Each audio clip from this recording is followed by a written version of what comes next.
तो ये धन्ना सेठ माफिया को बड़े पैमाने पे गोर गरीब का जो राशन का जो ये रहता है, धान्य रहता है, ये बड़े पैमाने पे चोरी करते हैं और इनको प्रोटेक्ट करते हैं कुछ बड़े माफिया है। गाड़ियों में जीपीएस रहता है, तो मैं आपके चैनल के माध्यम से अधिकारियों को मैं रिक्वेस्ट करता हूँ कि इसका जीपीएस भी चेक करना। मैं अभी तक पुलिस अधिकारी और राशनिंग अधिकारी के मिली भगत मतलब उनके ताकत से मैंने अभी तक है ना 8-9 एफआईआर कर चुका हूँ। ये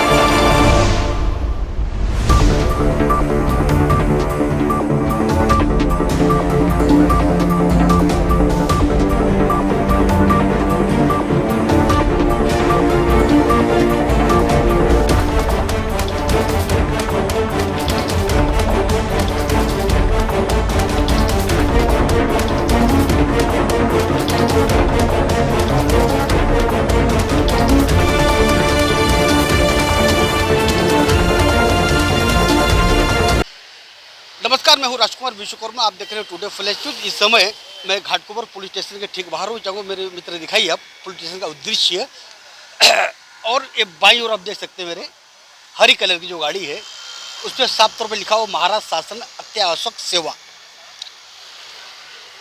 बार बार मैं हमेशा कहता हूँ कि बच न सकेंगे वो गुनाह करते हैं जो। योगेश मौर्य जी ने आज तक छोटी छोटी मछली को पकड़ने का काम किया, आज पूरी की पूरी बड़ी मच्छी उन्होंने आज पकड़ ली है।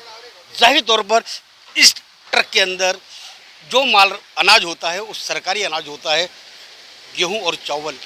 3 किलो गेहूं प्रति व्यक्ति और 2 किलो गेहूं महाराष्ट्र सरकार की जो दी जाने वाली मुफ्त गरीबों के लिए खासकर जो योजना है उसका कहीं न कहीं का काला बाजार अनाज माफिया कर रहे हैं। आज जबकि रविवार छुट्टी का दिन है, इसके बावजूद इन सभी लोगों ने अपने इस कालाबाजारी को अंजाम देने में बिल्कुल किसी प्रकार कोई कोताही नहीं बरती।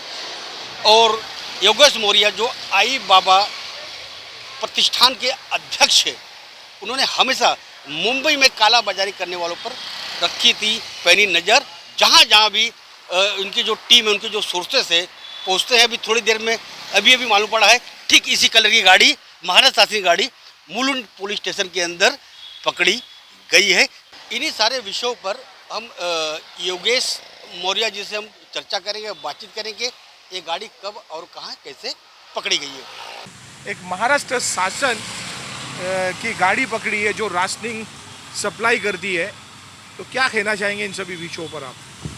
मैं आप सभी से एक मतलब ये बोलना चाहता हूँ, ये गाड़ी मतलब जो हरी गाड़ी रहती है जो महाराष्ट्र शासन द्वारा जो चलाई गई राशनिंग में अन्न धान जो पुरवठा मतलब ये करते हैं, वितरित करते हैं, ये गाड़ी कब की पकड़ा गई होती। पर इनके पीछे जो माफिया रहते हैं जो प्रोटेक्ट करते हैं इनको, वो माफिया मुझे कहाँ ना कहाँ दबाने की कोशिश कर रहे थे। कुणाल मोदी हो गए, ऐसे माफिया, ये माफिया को प्रोटेक्ट करते हैं। और कौन ये सीरीज कार्गो प्राइवेट लिमिटेड कौन सी कंपनी है जो RO 34 में चलती है, तो ये बड़े पैमाने पे ये सब गाड़ियाँ इनके गाड़ियों में जीपीएस रहता है।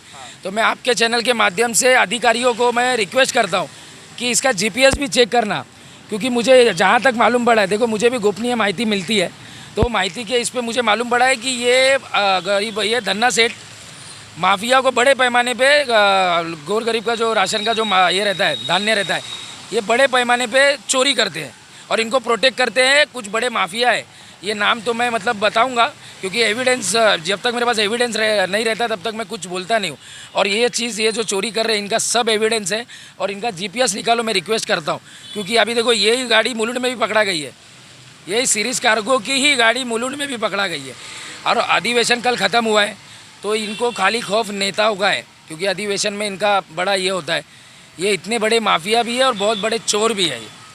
गाड़ी आपने कब कैसे कहाँ पकड़ा? ये गोपनीय मुझे माहिती मालूम पड़ी कि दुकान नंबर 37 में दुकान नंबर है राशनिंग का, वहाँ पे ये सीरीज कार्गो जो है ये ऐसे गिने चुने दुकानों पे माल वहाँ पे डंप करता है, राशनिंग के दुकानों पे। और ये जो गाड़ी थी, ये गाड़ी का माल वहाँ पे नहीं था। मतलब जो चालान है, चालान में मेरे पास लिया है, चालान में वो दुकान नंबर ही नहीं है। तो वहाँ पे माल उतारने का इनको अधिकार किसने दिया? तो ये माफिया ने दिया है। अभी तक पुलिस ने अभी तक क्या कार्रवाई की है, क्या एक्शन लिया अभी तक? अभी तो गाड़ी आई है, 2-3 घंटा हो गया है। अभी संडे है तो अधिकारी लोग भी आ रहे हैं और मुझे चिराग नगर पुलिस स्टेशन से आश्वासन दिया गया है कि योग्य थी कार्रवाई की जाएगी।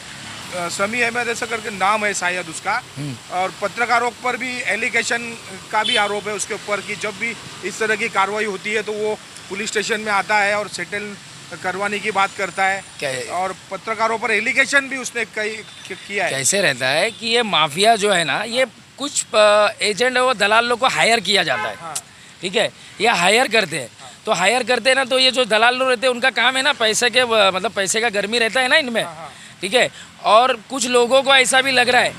मैं अभी तक पुलिस अधिकारी और राशनिंग अधिकारी के मिली भगत, मतलब उनके ताकत से मैंने अभी तक है ना 8-9 FIR कर चुका हूँ। ये गाड़ी कब का पकड़ा गया होता, ठीक है, और ये गाड़ी कौन से कभी कभी कहाँ कहाँ चोरी कर रही है वो सब आपको GPS से मालूम पड़ जाएगा। और और मैं आपसे बोलना चाहता हूँ, भुजबल साहब का भी धन्यवाद करना चाहता हूँ। आप देख सकते हो भुजबल साहब ने अभी थोड़ा टाइम पहले मुझे कॉल किया था। ठीक है, तो मेरा कॉल पे भुजबल साहब से बात भी हो गया है। आप देख सकते हो, मैं आपको दिखा सकता हूँ, ये भुजबल साहब का नंबर है।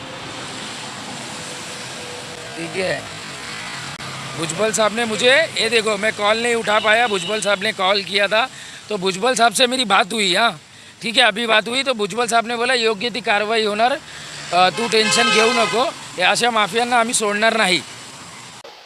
जैसे कि आपने देखा कि योगेश मौर्य ने साफ शब्दों बता दिया है कि जब जब वो गाड़ी पकड़ते हैं तब तब कहीं ना कहीं कुछ ऐसे लोग बीच में इन्वॉल्व हो जाते हैं जो कि सेटलमेंट की तैयारी में लग जाते हैं। लेकिन योगेश मौर्य जी ने प्रण किया है कि गरीबों की कालाबाजारी, गरीबों की अनाज की चोरी करने वाले, कालाबाजारी करने वालों से कोई समझौता नहीं होगा। साफ तौर पर उन्होंने चेतावनी देते हुए कहा है।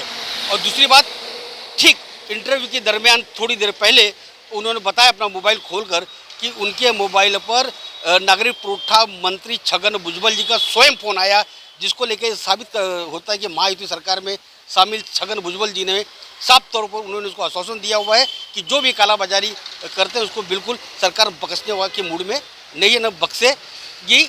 अब देखना है कि थोड़ी देर में, जैसे योगेश ने बताया कि मुलुंड में भी इस तरह की गाड़ी पकड़ी गई है। अब वहाँ क्या कार्रवाई होती है वो दिखाने की भी हम पूरी कोशिश करेंगे। आज और अभी के लिए बस इतना ही। मैं Rajkumar Vishwakarma, today flash news, Ghatkopar Chirag Nagar police station से।